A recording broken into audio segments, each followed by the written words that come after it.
DJ Ram Kumar Dhole exclusive.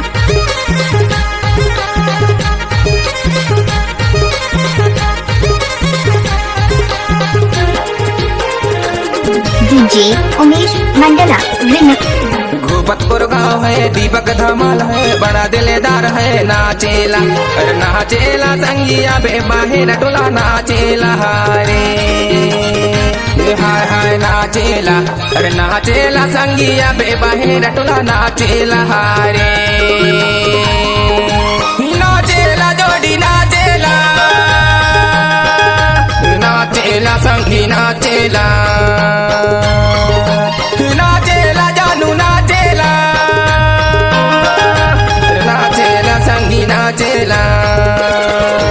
लुगरा पहन के साड़ी पहन के लाली लगा के आजा हूँ राजा मैं हाँ बाहर टोला नाचेला रे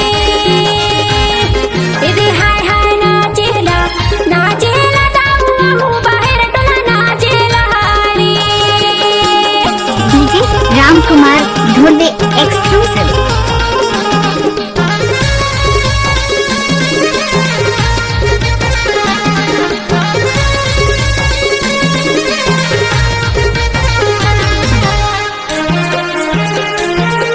डीजे उमेश मंडला रिमिक्स। ढोल के बजैया दीपक के भैया, ढोल के बजैया दीपक के भैया, बैंड के बजैया शंकर भैया नाचेला अरे नाचेला या बे बाहेर टोला नाचेला रे हाय नाचेला अरे नाचेला जोड़िया बे बाहेर टोला नाचेला रे। DJ Ram Kumar Dhole exclusive.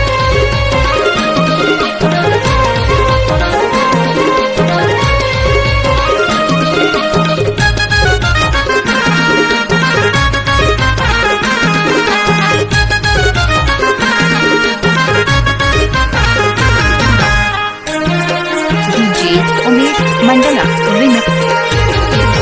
बेंजू बजैया मनुराज भैया, बेंजू बजैया मनुराज भैया, पार्ट के अध्यक्ष संतोष भैया नाचेला नाचेला संगिया हूँ बाहर टोला नाचेला रे इधे हाय हाय नाचेला नाचेला संगिया हूँ बाहर टोला नाचेला रे। DJ Ram Kumar Dhole exclusive.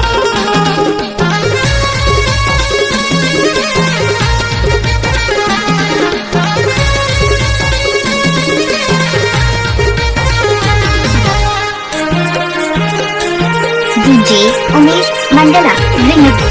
ताश के बजैया कुलदीप भैया, ताश के बजैया कुलदीप भैया, पेड़ के बजैया नंदू भैया नाचेला अरे नाचेला या बे बाहेर टोला नाचेला रे अरे हाय हाय नाचेला अरे नाचेला संगिया बे बाहेर टोला नाचेला रे। डीजे राम कुमार ढोले